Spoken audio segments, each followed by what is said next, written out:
the wrong level. My brothers and my sisters, I once heard the testimony of Paul Anderson, the world's strongest man at that time. In his testimony, he tells how he was brought under conviction and accepted Christ as his personal Savior. Yes, he accepted Christ after listening to the testimony of someone who was in a wheelchair. God uses the strong and the weak just the same. Samson was a strong, robust man. But because of his sins, S-I-N-S, his sins, God's power, the Bible tells us, left him unaware. And many of us today, sitting under the sound of my weak voice, are strong today. But Satan is gearing up for battle against us, trying to destroy us, trying to destroy the power of God that is within us. So my brothers and my sisters, the first thing this text, brothers and sisters, leads me to tell you today is God chose Samson.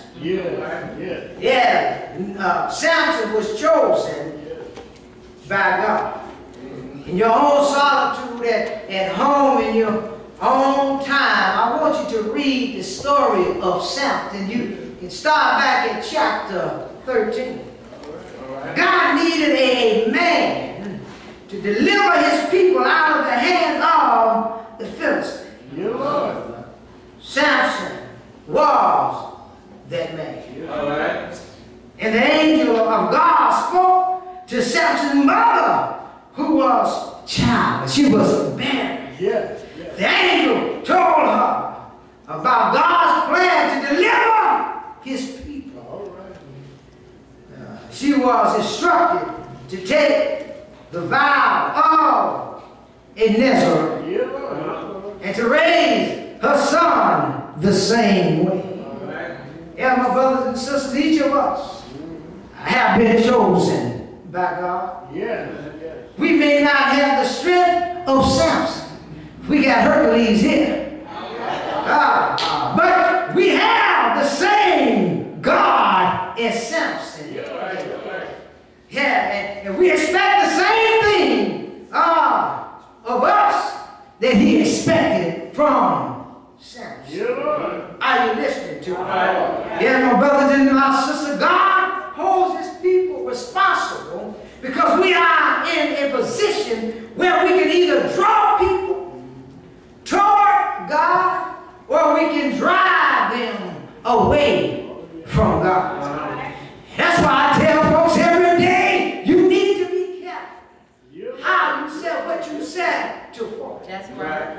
Yeah, I understand you grew up, you used to be supervisors on your job, you used to be foremen, you used to be head honcho, but yet and still you need to learn how to talk to folks. You can't take that slave mentality and try to push it off on folks.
Some of y'all can't blow a piece of paper off your bench because you're not using the power God has given you.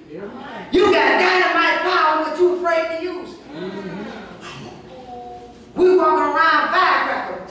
I think I can. I think I can. I think I can. Instead of saying, I know I can. Yeah. What did the preacher tell us last week?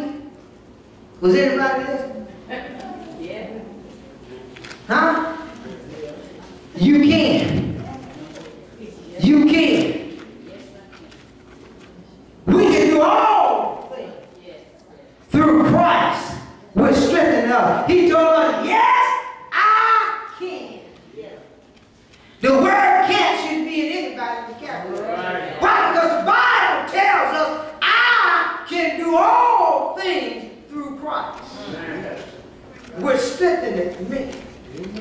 So we should go around here using firecracker power, where we have dynamite possibilities. Are you listening? Yes, my brothers and sisters, in this illustration, in the life of the famous author Mark Twain, church leaders were largely to blame for his becoming hostile to the Bible and to the Christian faith. As he grew up, he knew elders and deacons who owned slaves and abused them.